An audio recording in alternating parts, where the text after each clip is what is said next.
بسم اللہ الرحمن الرحیم۔ گمنام ہیرو کے معزز ناظرین، السلام علیکم۔ آئیے چلتے ہیں کہانی کی طرف۔ میں ایک کونے میں جا کے بیٹھ گیا۔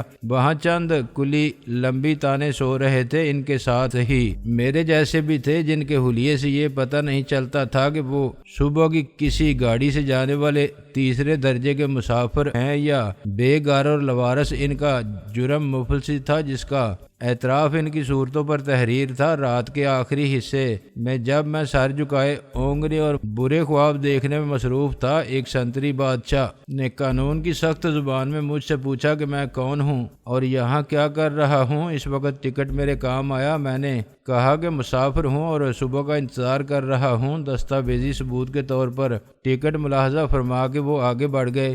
صبح تک میں نے بہت سوچا، یہ بھی کہ میں لوٹ کر شاہ جی کے پاس جاؤں اور اس کے سامنے دست بستہ عرض کروں کہ میں آپ کا مجرم ہوں، لیکن میں شادو سے محبت کرتا ہوں اور محبت کے بارے میں عرض کرتا ہے فلمی شاعر کے پیار کیا کوئی چوری نہیں کی، اور یہ کہ محبت جرم ہے تو جرم کا اقرار کرتے ہیں۔ آپ اس ناچیز کو اپنی فرزندی میں قبول فرمائیے اور شادو کا ہاتھ میرے ہاتھ میں دے کر اپنی دعاؤں کے ساتھ رخصت فرمائیے۔ ظاہر ہے شاہ جی ناچیز کو ناپسند کر دیتا کہ تیری تو محبت کی دم میں نمدہ بالچت بھر کا لونڈا مغل اعظم کی اولاد شادو کو انارکلی سمجھتا ہے، ڈائلاگ بولتا ہے میرے سامنے۔ پھر میں نے سوچا کہ اس کیس میں ڈاکٹر مشہود سے مدد لی جائے، انہیں اول تا آخر اپنے عشق کی الف لیلہ سنا دی جائے اور پھر درخواست تھما دی جائے کہ اب آپ میرے خوابوں کی شہزادی کو اس کے ظالم دیو جیسے باپ کی قید سے آزاد کرانے میں آتم تائی کا رول ادا کیجیے۔ مگر یہ بھی ناممکن تھا۔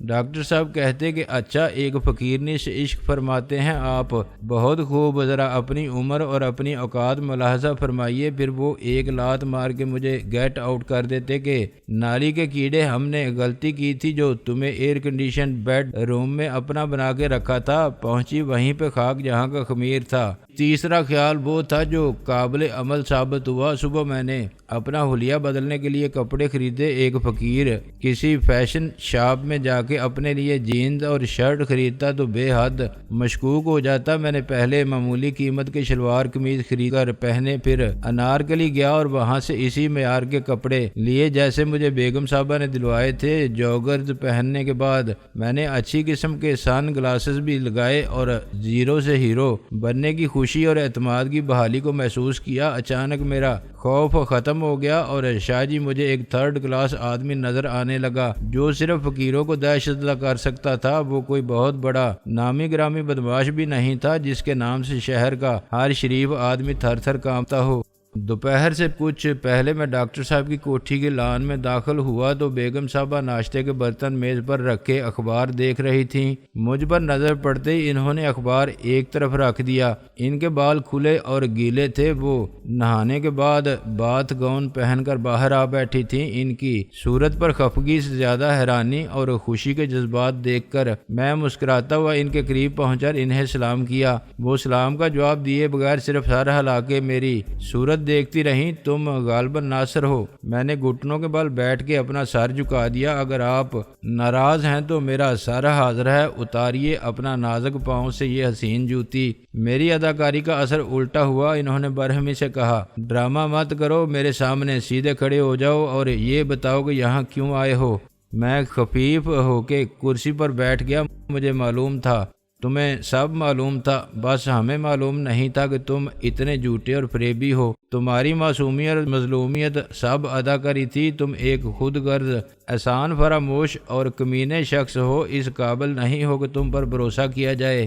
میں تمہاری شکل نہیں دیکھنا چاہتی۔ میں نے کہا، آپ کچھ بھی کہہ سکتی ہیں، آپ گالیاں بھی دیں گی تو میں خاموش رہوں گا، لیکن سب کچھ کہنے اور سارا غصہ نکالنے کے بعد یہ سوال بھی پوچھ لیں بیگم صاحبہ کہ اتنا عرصہ میں اپنی مرضی سے غائب رہا یا میں مجبور تھا؟ سوچ کے آئے ہو کوئی کہانی؟ چلو سنا دو۔ انہوں نے طنز اور تلخی سے کہا، کیا ہوا تھا آخر؟ تمہارے ساتھ اغوا کر کے لے جانے والوں نے تمہیں علاقہ غیر پہنچا دیا تھا جہاں تم قید میں تھے، کسی سے رابطہ بھی نہیں کر سکتے تھے، اور آج بڑی بہادری سے جان بچا کر فرار ہونے میں کامیاب ہوئے، یا کسی سردار کی بیٹی تم پر فریفتہ ہو گئی اور اس نے مدد کی تمہاری؟ میں نے کہا جی ہاں بالکل ایسا ہی ہوتا ہے فلموں میں، لیکن حقیقت اتنی دلچسپ نہیں ہوتی۔ سنانے کو میں اس سے بہتر کہانی سنا دوں، مگر آپ سے جھوٹ بول کے مجھے کیا ملے گا؟ اگر پہلے کبھی جھوٹ بولا ہے میں نے تو بتائیے۔ ان کا رویہ کچھ نرم ہوا۔ تم کہہ گئے تھے کہ میں ابھی آتا ہوں،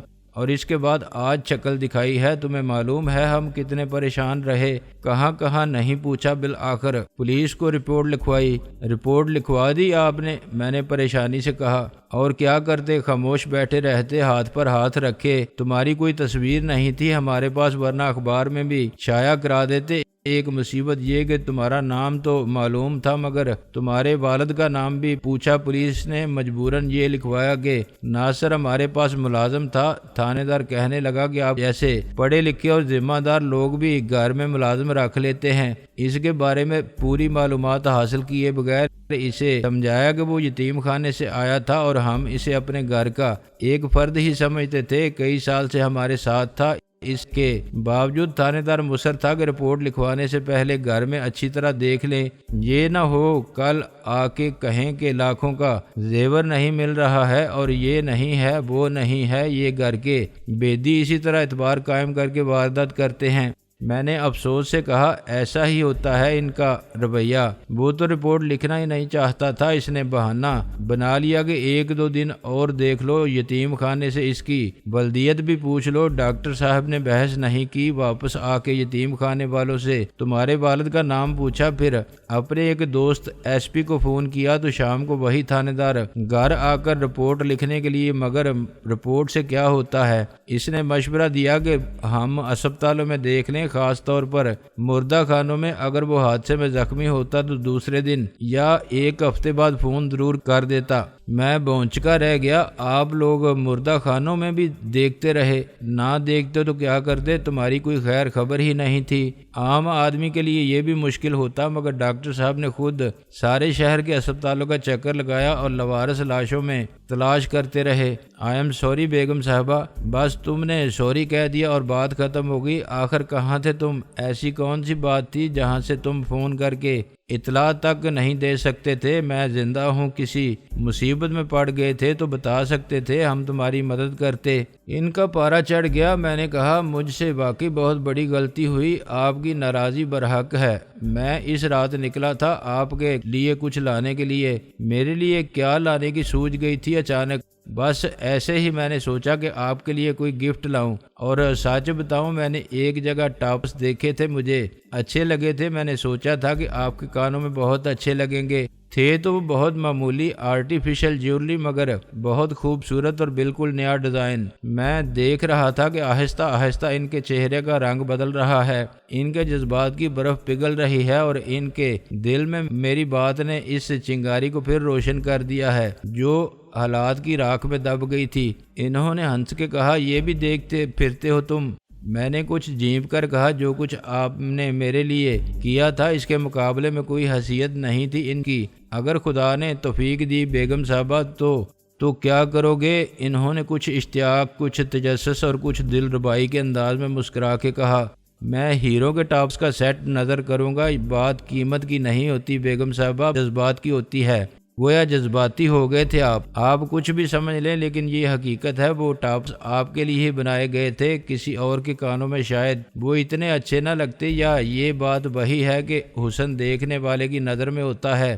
ہر گلدان میں ہر پھول اچھا نہیں لگتا۔ آج جب میں آ رہا تھا ادھر تو مجھے بڑا افسوس ہوا وہ ٹاپس وہاں نہیں تھے، لے گیا تھا کوئی، ظاہر ہے وہ فروخت کے لیے تھے۔ سینکڑوں ہزاروں ڈیزائن ہیں، کسی کو وہی پسند آیا۔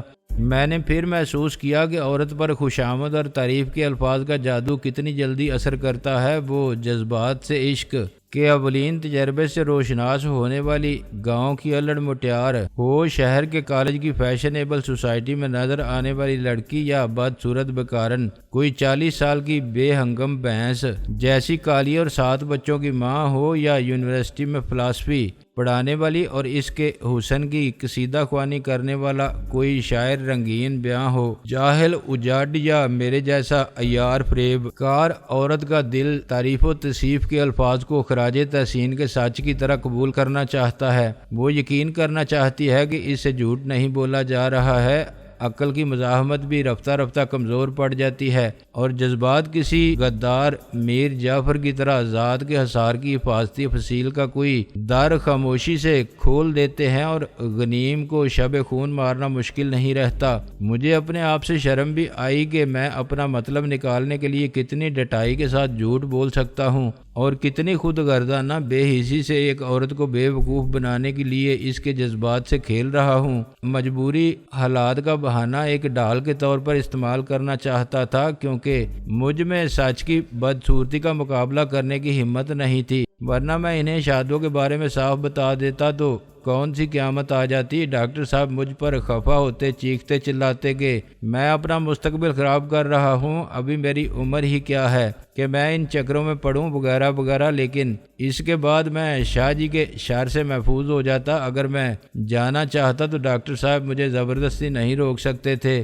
لیکن میں یہ سب کچھ ایسے کرنا چاہتا تھا کہ سانپ بھی مر جائے اور لاٹھی بھی نہ ٹوٹے، نہ بیگم صاحبہ کو جذباتی صدمہ ہو، نہ ڈاکٹر صاحب خفا یا مایوس ہوں، مجھ پر کوئی الزام نہ آئے، اور نہ مجھے اپنی محبت یا حماقت پر شرمندگی سے بچنے کے لیے کوئی جواز دینا پڑے، میری عزت بھی بنی رہے، مجھ پر احسان فراموشی یا نالی کا کیڑا ہونے کا الزام بھی نہ آئے اور بات بن جائے۔ یہ زمانہ سازی تھی، میری دور اندیشی معاملہ فہمی یا مصلحت کوشی اس سے ثابت ہوتا تھا کہ مجھے جینے اور کامیاب ہونے کا سلیقہ یا ہنر آ گیا ہے۔ تاہم فوری طور پر میں نے ایک حماقت کا ارتکاب فرمایا۔ اپنے بارے میں سوچتے ہوئے مجھے یہ احساس نہیں رہا کہ میری نظر کہاں ہے، ٹاپس کی بات کر رہا تھا، چنانچہ میری نگاہ بیگم صاحبہ کے کانوں پر ٹھہر گئی تھی، جہاں ہیروں کے ستارے جیسے نگینوں والے سونے کے جھلمل کرتے بندے جھول رہے تھے۔